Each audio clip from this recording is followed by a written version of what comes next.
Essa semana o plenário concluiu a votação da medida provisória que estabelece regras específicas para licitações de obras de serviços relacionados à Copa das Confederações em 2013, a Copa do Mundo em 2014, as Olimpíadas e Paralimpíadas em 2016. Essa matéria agora vai ser analisada pelo Senado. A oposição bem que tentou retirar do texto todo o regime diferenciado de contratações públicas e também pontos isolados, como a modalidade de contratação integrada e o uso de tabelas oficiais de preços para a administração encontrar o preço global da obra. Pois é, agora, um pouco mais longe da disputa política, nós vamos conversar com quem entende e muito desse assunto. Está na linha conosco o professor Jorge Ulisses Jacobi Fernandes, que além de advogado, é mestre em Direito Público, professor de Direito Administrativo, escritor e consultor. Muito bom dia, professor Jacobi. É um prazer tê-lo aqui no Manhã no Parlamento. Bom dia, Lincoln. Bom dia, Daniele. Bom dia. Professor Jacobi, o senhor, é preciso fazer essa menção, é considerado um dos maiores especialistas, não só em Direito Administrativo, mas em licitações. E aí eu pergunto, gera para quem trabalha, para quem lida cotidianamente com esses assuntos, uma grande confusão, uma grande mudança na forma de procedimento, um novo regime diferenciado para contratações públicas? Lincoln, isso muda muito porque nós estamos recebendo a implantação dessas novas normas de uma hora para outra, sem a mudança da lei de licitações, que era o desejo de todos nós que a lei de licitações fosse mudada. É necessário, de fato, modernizar a parte das licitações. Agora, da forma como está escrita a redação, agora final encaminhada ao Senado, ela apresenta algumas inconsistências, ou seja, a discussão que se travou dentro do Congresso acabou produzindo um texto que, embora na sua origem tenha sido muito bem elaborado pelo Tribunal de Contas da União, com apoio do Tribunal de Contas da União, o texto final, para ser coerente, ele vai ter que ser retirado de algumas coisas pelo Senado. O trabalho que a Câmara dos Deputados desenvolveu foi muito bom porque o texto reflete algumas contradições entre eles. Basta lembrar, por exemplo, que estão todos criticando a contratação integrada, mas a lei volta a falar em parcelamento nas licitações.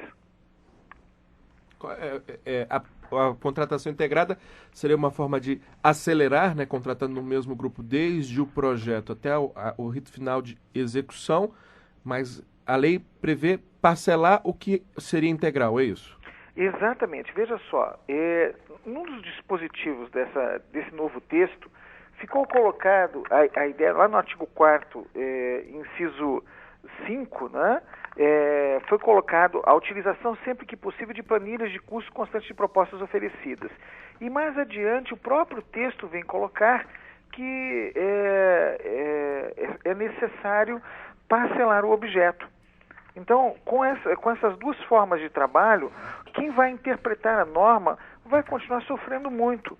A lei de licitações tem várias inconsistências dentro dela. E o regime diferenciado de contratação apresenta isso. Eu vou citar, por exemplo, Lincoln, se você me permitir, o que se fala em relação à contratação integrada. Uhum. Eu queria, inclusive, sua opinião a respeito da contratação de maneira integral. Veja só, minha opinião sobre isso é que o governo poderia ter colocado, como já fez na lei das PPPs. Primeiro ele anuncia que tem a necessidade de uma obra. E em seguida as pessoas apresentam os projetos e ele escolhe o melhor. Da forma como está sendo colocada, a ideia que nasce da lei das PPPs e agora incorporada no regime diferenciado da contratação, ela vai permitir ao Estado aproveitar a expertise do setor privado. Vamos imaginar que eu queira construir um estádio. Existem diversas metodologias para isso.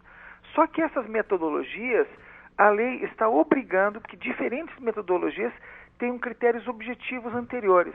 Vou imaginar que eu esteja trabalhando com um material, uma resina plástica para a cobertura de um estádio. A administração pode nem conhecer isso, como ela vai estabelecer critérios objetivos? Uhum. Então, a minha opinião é a seguinte: houve um avanço, isso vai gerar celeridade nas obras, mas a administração pública continua não preparada para isso. Vai ser necessário um grande investimento na qualificação do servidor para operar bem essas novas normas.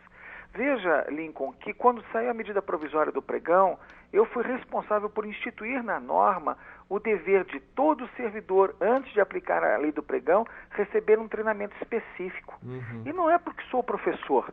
é porque trabalhei quase 30 anos em controle e acabei vendo o controle condenando todo dia gente que não sabe trabalhar com as regras novas. E o mesmo vai acontecer agora. Não tem tempo hábil, né?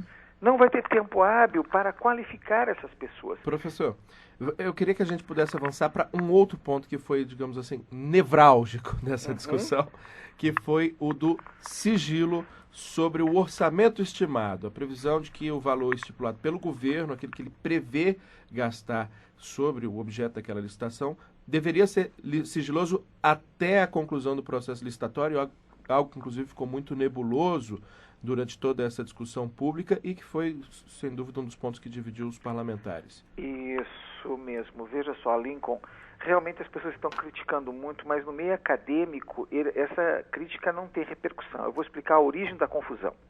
No Decreto-Lei 2300 de 1986, que veio antes da Lei 8666, existia um critério de licitação chamado preço base.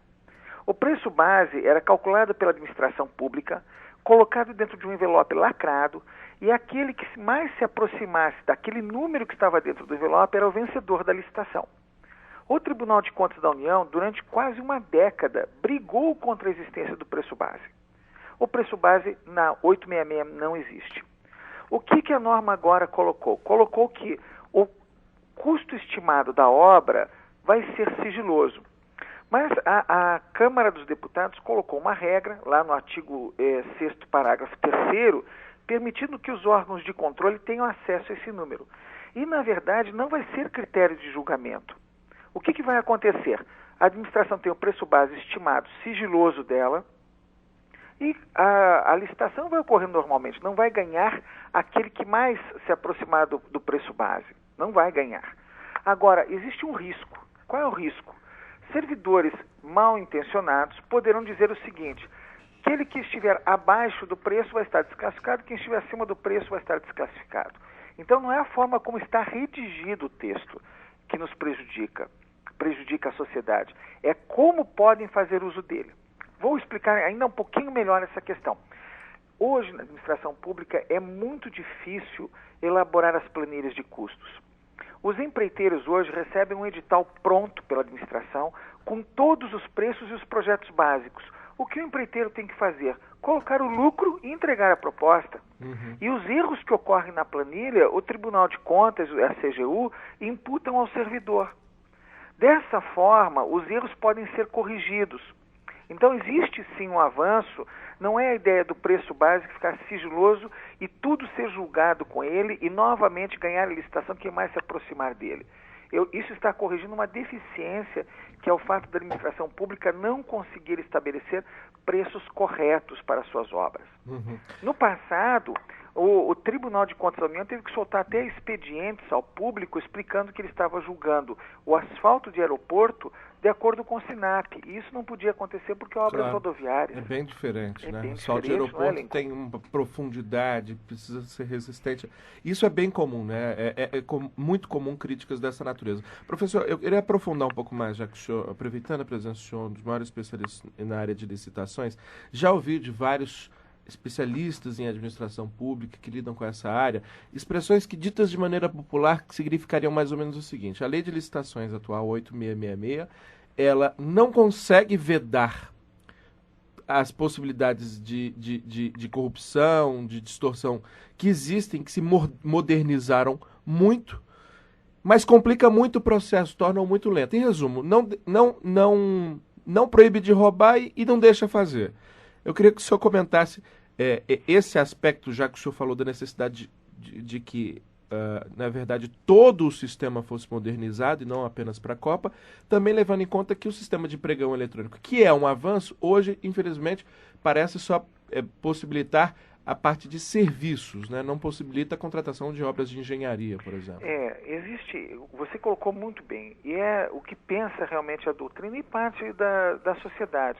A lei de licitações ficou muito complexa para o servidor e, na prática, ela não consegue inibir os grandes problemas que ocorrem. Ela foi, quando veio à luz em 93, ela foi saudada como um grande instrumento de combate à corrupção, mas agora tem que ser modernizada. A questão do pregão eletrônico, todos estão repetindo que vem nessa lei e que foi estendido para serviços de engenharia. Essa lei fez mais do que isso. No artigo 13, ela possibilitou o uso da ferramenta eletrônica para outras modalidades de licitação. Esse foi um avanço extraordinário. Nós podemos ter uma concorrência agora eletrônica, aberta ou fechada. Então, isso vai modernizar muito a gestão. Veja só, nós perdemos muito tempo examinando a habilitação de quem ofereceu uma proposta de preços absurda, né? Quando, na verdade, nós temos que examinar a habilitação só do vencedor. E isso é uma regra do pregão, que teve um grande avanço para a sociedade. Existem aqui instrumentos, né, nessa norma que podem modernizar. Por exemplo, essa norma cuidou da exigência de amostra. Essa norma cuidou da administração poder estabelecer marca de produto como referência. Então, foram grandes avanços que essa norma está fazendo. A gente lamenta que o Estado esteja cuidando de esporte, que é muito importante, mas ela deve ser aplicada à saúde, aquisições de saúde, né? A aquisições que têm maior relevância e maior expressão para a sociedade. Sem dúvida. Professor, Sim, o nosso tempo no dia de hoje é um pouco mais curto por causa de uma sessão extraordinária que começa logo mais às 9h, mas eu já faço um convite para que volte amanhã no Parlamento, para que possamos aprofundar mais uma vez esse tema, até porque ele com certeza não sai da ordem do dia, não só por conta do regime diferenciado de contratações, mas por conta de tudo isso que o senhor colocou, da necessidade de uma reforma do nosso processo licitatório do país, da modernização dele. Eu agradeço mais uma vez ao senhor. Conversamos com o professor Jorge Luiz Jacobi Fernandes. Como eu já disse, além de advogado, mestre em Direito Público, professor de Direito Administrativo, é considerado um dos maiores especialistas na área de licitações do país. Muito obrigado, professor. Eu que agradeço, Lincoln. Esse debate tem que continuar para a sociedade ser esclarecida. Obrigado pela oportunidade.